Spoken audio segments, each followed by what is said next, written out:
प्रिय छात्रों, perfection IAS class में आपका स्वागत है। मैं आलोक कुमार आपसे प्राचीन भारतीय कला एवं संस्कृति के तहत पिछले क्लास में हमने देश के जो प्राचीन काल के प्रमुख राज्य हैं और ख़ास करके उनकी राजधानियों की हमने चर्चा की थी। चूँकि ये जो राजधानियाँ हैं ये काफ़ी महत्व रखती हैं और ढेर सारे सवाल जो हैं पूछे जाते रहे हैं। एक तो है कि यूपीएससी में जो कल्चर पक्ष है, कल्चर पक्ष में भी कई बार सवाल पूछे जाते हैं और मैप में ख़ास करके हिस्ट्री ऑप्शनल में तो मैप में जो साइट सब हैं उनको इंगित करना रहता है, उनके बारे में टिप्पणी लिखनी रहती है। तो इसी के तहत ये जो क्लास है हमारा उसमें देश प्राचीन काल में जो राज्य हैं और उनकी जो राजधानियाँ हैं उनकी चर्चा की जाएगी। आइए अब हम चलें सुदूर दक्षिण में, क्योंकि उत्तर भारत के जो प्रमुख राज्य हैं और जो उनकी राजधानियाँ थी उनकी चर्चा हुई है। अब सुदूर दक्षिण में हम लोग सबसे पहले चर्चा करें तंजौर की। तंजौर ये तमिलनाडु के तिरुचिरापल्ली ज़िले में स्थित है तंजौर, और तंजौर जो था चोल शासकों की राजधानी हुआ करता था। यह नगर कावेरी नदी के तट पर स्थित है और प्रसिद्ध चोल शासक राजराजा ने 1000 ईस्वी के लगभग यहाँ बृहदेश्वर मंदिर का निर्माण कराया था। इसे राजाएश्वर मंदिर के नाम से भी जाना जाता है। यह मंदिर दक्षिण भारत का सर्वप्रमुख मंदिर है और इसको दक्षिण भारत का सर्वश्रेष्ठ हिंदू मंदिर कहा जाता है और द्रविड़ शैली का ये सर्वोत्तम नमूना है। आप जानते हैं कि मंदिर निर्माण की जो शैली है, तो मंदिर निर्माण की शैली में उत्तर भारत के अधिकांश मंदिर जो हैं नागर शैली में बने हुए हैं, वहीं दक्षिण भारत की जो स्थापत्य कला है, खासकर के मंदिरों की जो स्थापत्य शैली है उसको द्रविड़ शैली का नाम दिया गया है। और तंजौर का जो मंदिर है वो द्रविड़ शैली का सर्वोत्तम नमूना माना गया है, सर्वोत्तम उदाहरण माना गया है और इसे विश्व विरासत सूची में भी शामिल किया गया है। वर्ल्ड हेरिटेज जो मॉन्यूमेंट है उसमें बृहदेश्वर मंदिर को शामिल किया गया है। तंजौर शहर अपने हस्तशिल्प के लिए, हाथ से बुने सिल्क के कपड़ों के लिए और फिर शीशे एवं कांसे की प्रतिमाओं पर चित्रकारी के लिए यह शहर जो था प्रसिद्ध था। इस तरह से तंजौर शहर जो है इसका धार्मिक महत्व भी है, राजनीति का केंद्र है और चोल राजाओं की राजधानी रहा है ये।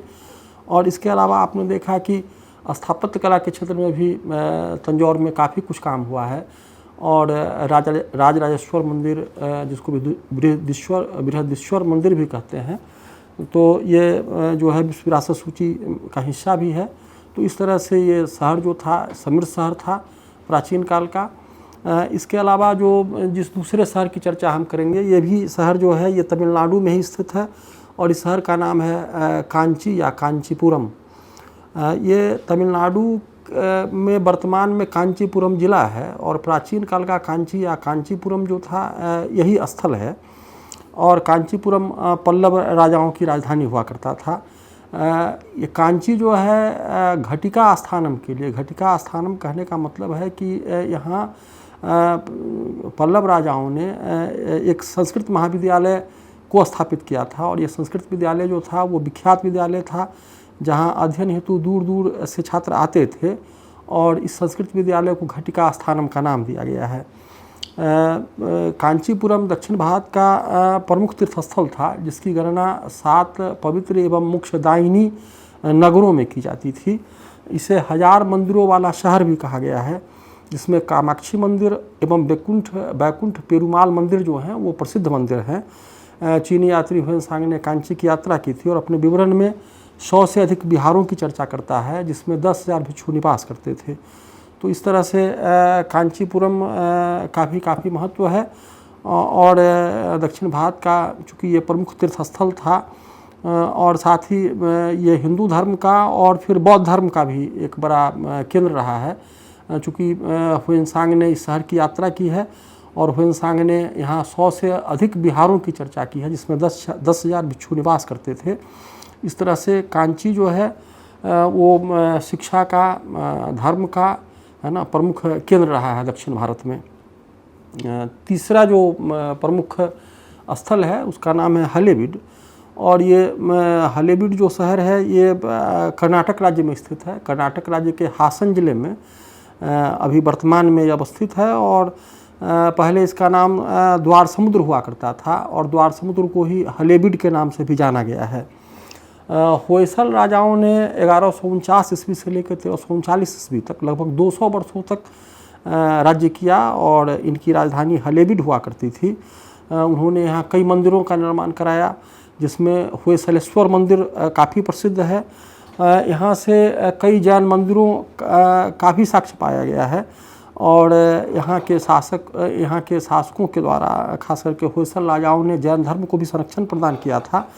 और हलेबीड में पार्श्वनाथ का मंदिर है। इससे इस बात की पुष्टि होती है कि हलेबीड के जो शासक थे वो बिल्कुल धर्मनिरपेक्ष थे और हिंदू धर्म और जैन धर्म दोनों को ही यहाँ सम्यक रूप से समानता के साथ संरक्षण प्रदान किया गया है। इसके अलावा साउथ में एक और जो प्रमुख साइट है वो है बेंगी।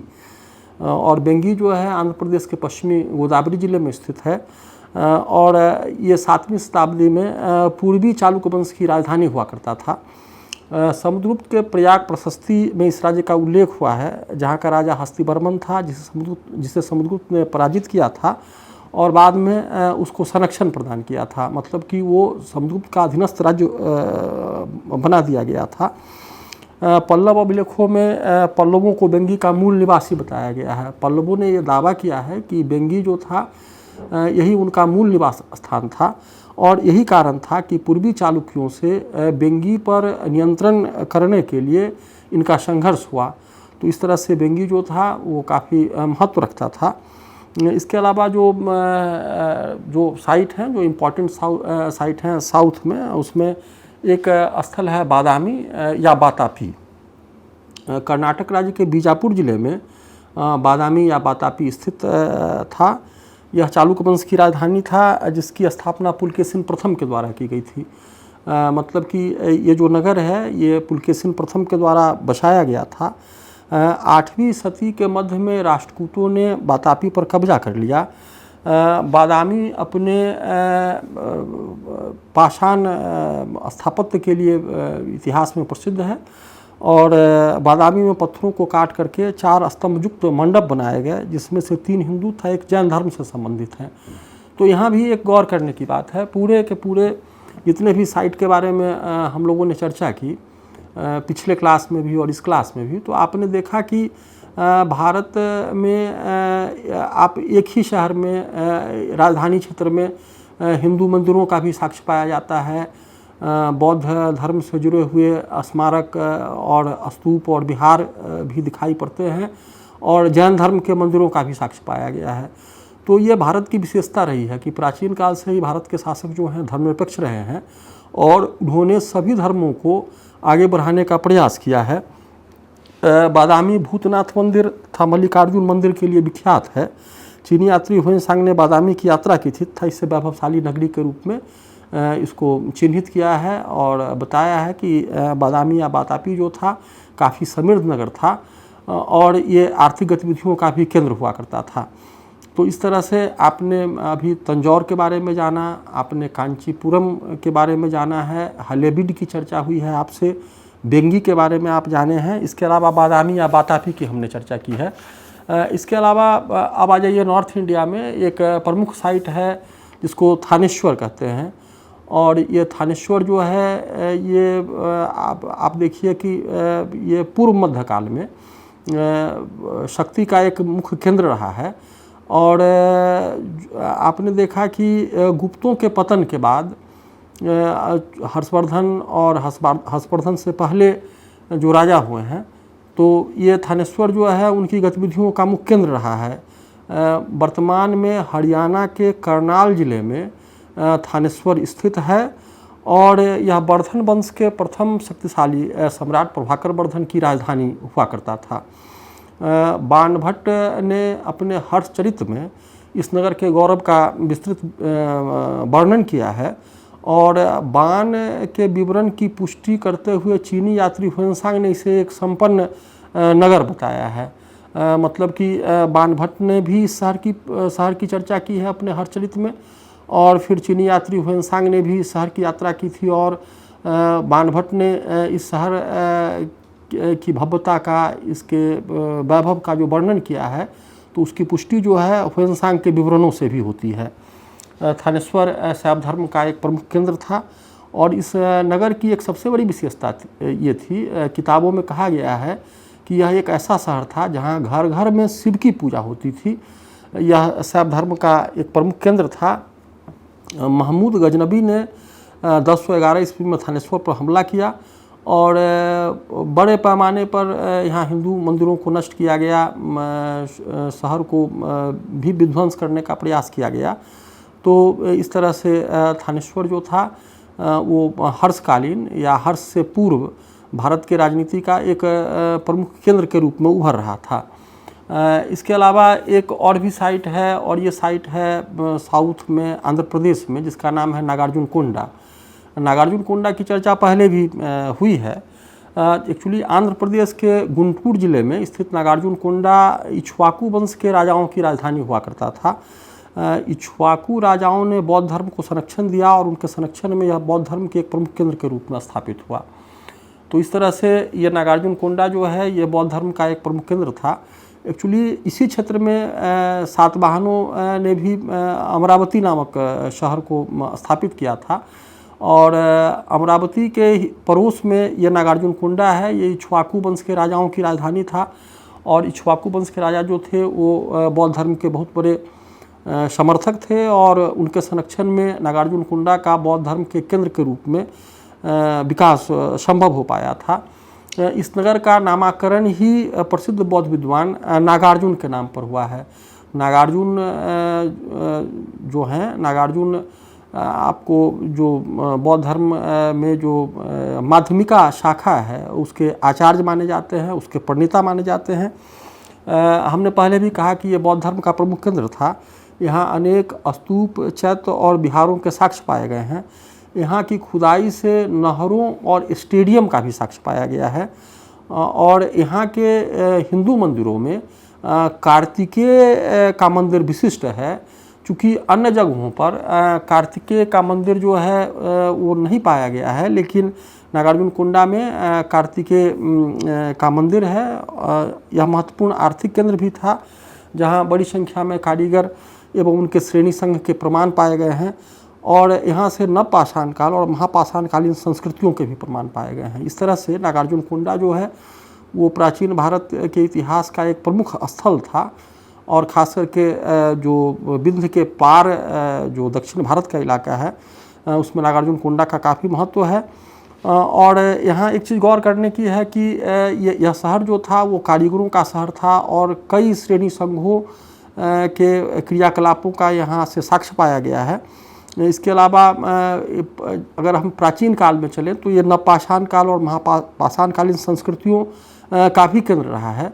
तो इस तरह से नागार्जुन कोंडा जो है काफ़ी महत्वपूर्ण शहर है और बौद्ध धर्म से जुड़ा है। तो इस तरह से बौद्ध जो साइट्स हैं, है ना, उस रूप में भी और फिर राजधानी के रूप में भी इस पर ध्यान जो है वो देना आवश्यक है, क्योंकि कई तरह के सवाल जो हैं वो पूछे जाते रहे हैं। इसके अलावा एक और जो इम्पॉर्टेंट साइट है वो है मान्यखेट और ये कर्नाटक राज्य में गुलबर्गा ज़िले में स्थित था और यह राष्ट्रकूट राजाओं की राजधानी हुआ करता था। मान्यखेट वैष्णव और शैव धर्म का एक प्रमुख केंद्र था जहाँ से मंदिर एवं मूर्तियों के अवशेष मिले हैं।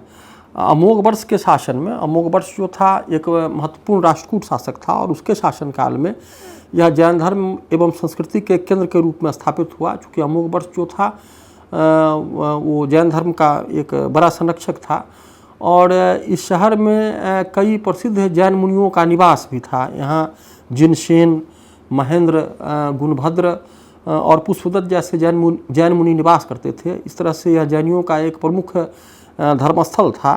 यह नगर अपने भवनों, महलों, व्यस्त बाजारों, वनों आदि के लिए प्रख्यात था।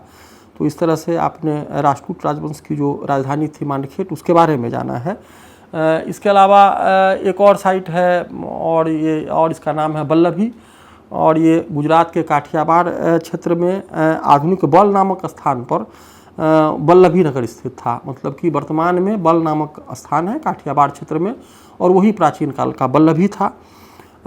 यह मैत्रक वंशी शासकों की राजधानी था, जिसकी स्थापना मैत्रक वंशी सम्राट भट्टारक के द्वारा की गई थी।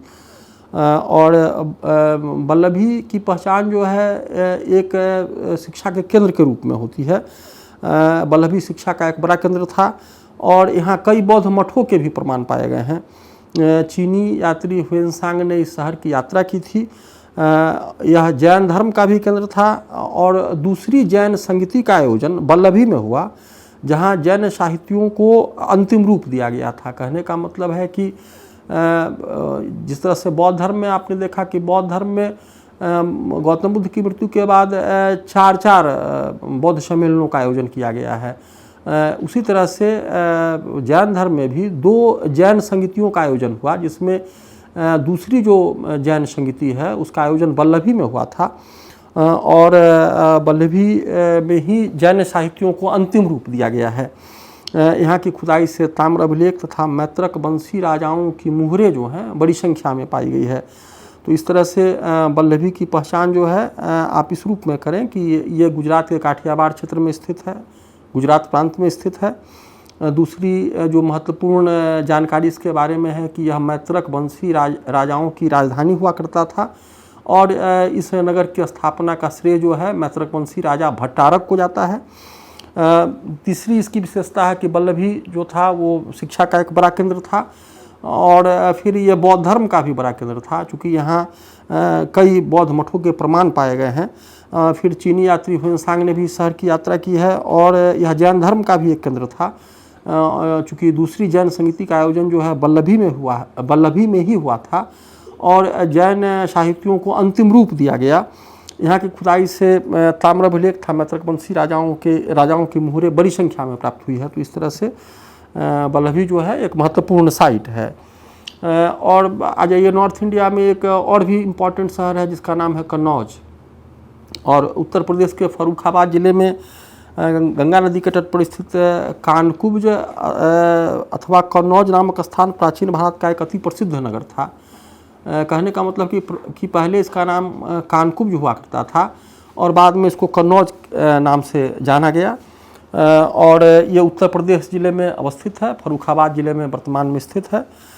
दूसरी शताब्दी ईसा पूर्व से लेकर 5वीं शताब्दी ईस्वी तक कन्नौज का उल्लेख कई ग्रंथों में मिलता है। कहने का मतलब है कि ये हर्षवर्धन की राजधानी बनने के पहले से ही ये शहर जो था ये प्रसिद्ध शहर था, चूँकि यहाँ कहा जा रहा है कि ईसा पूर्व दूसरी शताब्दी से लेकर के 5वीं शताब्दी ईस्वी तक जो कन्नौज है शहर है उसका उल्लेख कई ग्रंथों में मिला है, लेकिन गुप्त काल तक यह कोई महत्वपूर्ण नगर नहीं था।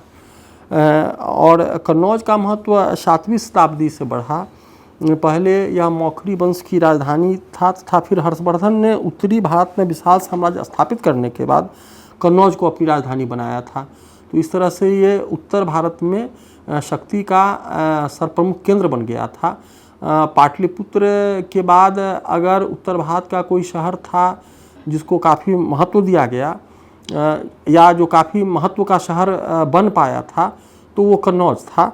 और कन्नौज की ख्याति इस रूप में भी है कि हर्षवर्धन की मृत्यु के बाद 3 जो शासक वंश हैं वो कन्नौज पर अधिकार स्थापित करने के लिए संघर्ष करते हैं। पाल, प्रतिहार और राष्ट्रकूटों के बीच कन्नौज पर आधिपत्य स्थापित करने के लिए संघर्ष हुआ, जिस संघर्ष में अंततः प्रतिहार जो है सफल हुए और बाद में ये प्रतिहारों की राजधानी के रूप में दिखाई पड़ता है।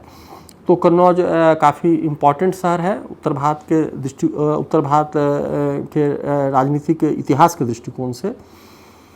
इसके अलावा एक और भी साइट है जिसकी चर्चा बहुत आवश्यक प्रतीत होती है और ये साइट है प्रागज्योतिषपुर। ये असम के गुवाहाटी के समीप स्थित प्रागज्योतिषपुर प्राचीन काल में कामरूप राज्य की राजधानी हुआ करता था। कामरूप का मतलब यहाँ असम से है। तो प्राचीन काल में जो असम का इलाका था तो वहाँ ये राजधानी के रूप में प्रागज्योतिषपुर उसकी राजधानी था और ये आधुनिक जो गुवाहाटी शहर है तो वहीं स्थित है ये। यह नगर लोहित नदी के किनारे, मतलब ब्रह्मपुत्र नदी के पूर्वी तट पर बसा हुआ है। ऐसी मान्यता है कि ब्रह्मा ने यहाँ नक्षत्रों की रचना की थी, और इसीलिए इस स्थान का नाम प्राग ज्योतिषपुर रखा गया है। महाभारत में इस शहर की चर्चा है और यहाँ के शासक नरकासुर का श्री कृष्ण द्वारा वध किए जाने का वर्णन प्राप्त होता है। चीनी यात्री हुएनसांग ने यहाँ की यात्रा की थी और अपने यात्रा विवरण में इस शहर का उल्लेख किया है। तो इस तरह से नॉर्थ ईस्ट के इलाके में, उत्तर पूर्वी भारत का जो क्षेत्र है वहाँ का ये महत्वपूर्ण पॉलिटिकल सेंटर था, और कामरूप राजाओं की राजधानी, कामरूप राज्य की राजधानी था, जिसको प्राग ज्योतिषपुर का नाम दिया गया है। फिर एक और भी इम्पॉर्टेंट साइट है, और ये गौतम बुद्ध से जुड़ा हुआ साइट है, और इसका नाम है कपिलवस्तु। नेपाल की तराई में यह स्थान स्थित है, और जिसकी पहचान वर्तमान में तिलौरा कोट नामक स्थान से की जाती है। कुछ विद्वान इसकी पहचान बस्ती जिले के पिपरहवा नामक स्थान से भी करते हैं, जहाँ से प्राचीनतम बौद्ध स्तूप के साक्ष्य मिले हैं। वस्तुतः कपिलवस्तु शाक गणराज्य की राजधानी हुआ करता था, जहाँ के शासक गौतम बुद्ध के पिता सुदोधन थे, और महात्मा बुद्ध से संबंधित होने के कारण इस नगर का काफ़ी महत्व था। इसको काफ़ी इतिहास में महत्वपूर्ण स्थान के रूप में जाना गया है। अशोक के काल में भी स्थान प्रसिद्ध था। अशोक ने स्वयं यहाँ की यात्रा की थी तथा स्तूपों का निर्माण करवाया था। चीनी यात्री फाहियान था हुएनसांग ने यहाँ की यात्रा की है, और फाहियान ने अपने यात्रा विवरण में इस शहर के बारे में चर्चा की है और कहा कि यह शहर जो था वो धीरे धीरे अपना महत्व खो रहा था, और ये सच्चाई है कि गुप्त काल तक यह एक वीरान शहर के रूप में जाना गया, और जहाँ की आबादी काफ़ी कम हो गई थी और इसका महत्व धीरे धीरे ख़त्म हो गया था। फिर साउथ में एक और सेंटर है, इसका नाम है करूर, इसको वंजी के नाम से भी पुकारते हैं, और ये तमिलनाडु राज्य में अमरावती नदी के तट पर स्थित करूर प्राचीन काल में चेर राजाओं की राजधानी हुआ करता था। चूँकि जब साउथ इंडिया के इतिहास को पढ़िएगा तो उसमें संगम काल की चर्चा होती है, और संगम काल में है ना 3 राजवंशों की चर्चा होती है, चोल, चेर और पांड्य की। तो ये करूर या वंजी जो है ये चेर राजाओं की राजधानी था, और प्रसिद्ध संगम साहित्य शिल्पादिकरम में चेर राजा सेनगट्टुबन की राजधानी के रूप में करूर की पहचान की गई है। मतलब कि सेनगट्टुबन जो एक प्रसिद्ध चेर राजा थे, उन्होंने इस शहर को अपनी राजधानी के रूप में स्थापित किया था। 150 ईस्वी में टॉलेमी ने करूर का वर्णन एक महत्वपूर्ण व्यापारिक केंद्र के रूप में किया, और यह अंतर्देशीय व्यापार का एक महत्वपूर्ण स्थल था। कहने का मतलब है कि देश के भीतर जो व्यापार होता था, तो देश के भीतर का जो व्यापार है उसमें करूर का काफ़ी महत्वपूर्ण स्थान था, और करूर अंतर्देशीय व्यापार का एक महत्वपूर्ण सेंटर हुआ करता था। यहाँ की खुदाइयों से पता चलता है कि करूर जो था यहाँ बड़ी संख्या में कारीगरों का निवास स्थान था, और करूर गहना निर्माण मतलब ज्वेलरी मेकिंग और गहनों में रत्न जड़ने का कार्य यहाँ बड़े पैमाने पर होता था। यहाँ के कारीगर जो थे काफ़ी दक्ष और कुशल थे, जो काफ़ी उत्तम कोटि के गहनों का निर्माण करते थे, और उन गहनों में बहुमूल्य रत्नों को जड़ने का काम भी यहाँ किया जाता था। इसके अलावा एक और भी इम्पॉर्टेंट सेंटर है जिसकी जो राजधानी के रूप में जाना जाता है, इसका नाम है वत्सगुल्म। महाराष्ट्र प्रांत के विदर्भ क्षेत्र में स्थित वत्सगुल्म आधुनिक काल का वासिम है। एक्चुअली महाराष्ट्र में जो वासिम जगह है तो उसी को वत्सगुल्म के रूप में पहचाना गया है। वाकाटक वंश के राजा सर्वसेन ने 330 ईस्वी में वत्सगुल्म को अपनी राजधानी बनाया था, और कई ग्रंथों में, कई प्राचीन ग्रंथों में इस शहर की चर्चा है। महाभारत में, वात्स्यायन के कामसूत्र में, फिर कर्पूर मंजरी और राजशेखर की काव्यमीमांसा में इस शहर का उल्लेख मिलता है। प्राचीन काल में यह एक प्रमुख धार्मिक केंद्र था, और वाकाटकों के शासनकाल में वत्सगुल्म एक शिक्षा के केंद्र के रूप में भी विकसित हुआ था। तो इस तरह आपने देखा कि बत्सगुल्म जो है पहली बार चर्चा में तब आता है जब वाकाटक वंश के राजा सर्वसेन ने 330 ईस्वी में इसको अपनी राजधानी बनाया। और फिर आपने देखा कि कई प्राचीन ग्रंथों में, कई प्रसिद्ध ग्रंथों में इस शहर की चर्चा है। महाभारत में, कामसूत्र में, कर्पूर मंजरी में और काव्यमीमांसा में इस शहर की चर्चा हुई है। यह एक प्रमुख धार्मिक केंद्र भी था और शिक्षा के केंद्र के रूप में भी ये प्रसिद्ध हुआ है। इसके अलावा एक और भी इम्पॉर्टेंट साइट है कोरकई। कोरकई तमिलनाडु राज्य के तिरुनेलवेली जिला में बेंगाई नदी के मुहाने पर स्थित था और यह पांड्य राजाओं की राजधानी रहा है और एक प्रमुख बंदरगाह भी था। प्राचीन काल का यह प्रमुख बंदरगाह था। संगम साहित्य एवं यूनानी विवरणों में इसकी चर्चा मोती के उत्पादन के लिए होता है। मतलब कि ये मोती उत्पादन का प्रसिद्ध सेंटर हुआ करता था। यहाँ पर्ल फार्मिंग होती थी। 200 ईसा पूर्व से 200 ईस्वी तक इस शहर का महत्व बना रहा है और प्राकृतिक कारणों से धीरे धीरे इस शहर का महत्व कम हो गया। चूँकि एक बंदरगाह शहर के रूप में इसकी पहचान थी, इसकी प्रसिद्धि एक बंदरगाह शहर के रूप में थी और बाहर के देशों से और फिर देश के भीतर से भी यहाँ बड़े पैमाने पर वस्तुओं का आदान प्रदान होता था। इस तरह से एक प्रमुख व्यापारिक केंद्र था। लेकिन ये जो चूँकि बेंगाई नदी के मुहाने पर ये स्थित था और नदी के मुहाने पर गाद के भर जाने से धीरे धीरे कोरकई बंदरगाह तक जहाज़ों का पहुंचना मुश्किल हो गया और इसके परिणाम स्वरूप धीरे धीरे इस शहर का महत्व जो था वो घटने लगा था। धीरे धीरे महत्व जो था अब उतना महत्वपूर्ण, यह शहर इतना महत्वपूर्ण नहीं रह गया था। एक और भी जो इम्पोर्टेंट साइट है उसका नाम है उरैयूर और ये भी तमिलनाडु प्रांत के तिरुचिरापल्ली ज़िले में कावेरी नदी के तट पर ये अवस्थित है। तमिलनाडु जिला में तिरुचिरापल्ली, जो तमिलनाडु राज्य में तिरुचिरापल्ली जो ज़िला है, तो वहाँ कावेरी नदी के तट पर यह स्थान स्थित है और यह प्रारंभिक चोल शासकों की राजधानी हुआ करता था। उरैयूर सूती वस्त्र उत्पादन और मोती के उत्पादन के लिए प्रसिद्ध था। उरैयूर का उल्लेख अशोक एवं सातवाहन शासकों के अभिलेखों में भी मिलता है और फिर पेरिप्लस ऑफ इरिथ्रियन सी में उरैयूर का उल्लेख है। तो पेरिप्लस ऑफ इरिथ्रियन सी में उरैयूर के उल्लेख होने से यह संकेत प्राप्त होता है कि यह जो बंदरगाह शहर था और यह जो राजधानी शहर था उरैयूर, तो निश्चित रूप से इसका रोम के साथ व्यापारिक संबंध रहा होगा और यह रोम व्यापार का एक प्रमुख केंद्र था और यहाँ से बड़ी संख्या में रोमनों के सिक्के प्राप्त हुए हैं। तो इस तरह से उरैयूर जो है प्राचीन काल में साउथ इंडिया में एक प्रमुख व्यापारिक केंद्र के रूप में और फिर आप देखें चोल शासकों की राजधानी के रूप में विख्यात है। एक और भी सेंटर है, उसका नाम है बनवासी या बैजंती। कर्नाटक प्रांत में स्थित बनवासी कदम राजाओं की राजधानी था। कदम राजाओं ने 345 ईस्वी से 525 ईस्वी तक यहाँ शासन किया था। 5वीं शताब्दी में यहाँ की खुदाइयों में कुछ तांबे के सिक्के मिले हैं जिसमें कन्नड़ भाषा में अभिलेख छपे हुए हैं और ये कन्नड़ भाषा के विकास से जुड़ा हुआ माना जाता है। कन्नड़ भाषा के प्रथम महाकवि पंप का यह निवास स्थान भी था। 9वीं शताब्दी में यहाँ मधुकेश्वर मंदिर का निर्माण कराया गया। श्रीलंका के साहित्य से ज्ञात होता है कि अशोक ने बौद्ध मुनि रक्षित के नेतृत्व में एक भिक्षुओं का दल बनवासी भेजा जिसका उद्देश्य था इस क्षेत्र में बौद्ध धर्म का प्रचार करना। तो इस तरह से बनवासी जो था ये बौद्ध धर्म के भी केंद्र के रूप में स्थापित हुआ। इसके अलावा एक और भी इम्पॉर्टेंट सेंटर है और इसका नाम है परिहासपुरा।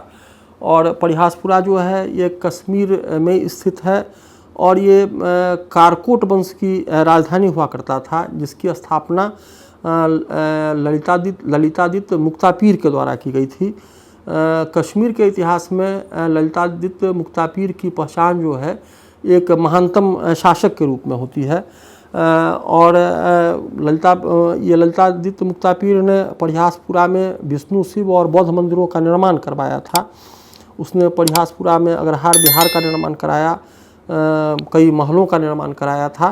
तो इस तरह से परिहासपुरा जो है ये कश्मीर के कारकोट वंश की राजधानी रही है और ये ललितादित्य मुक्तापीर का शक्ति का महत्वपूर्ण केंद्र हुआ करता था। तो इस तरह हमने पिछले क्लास में और इस क्लास में प्राचीन भारत में जो राज्य सब हैं, जो राजवंश हैं और उनकी जो राजधानियां हैं उनके बारे में आपसे चर्चा की और आपको बताया है। और निश्चित तौर पर जब भी आप इस पाठ को पढ़ेंगे तो निश्चित तौर पर आपको फ़ायदा होगा। धन्यवाद।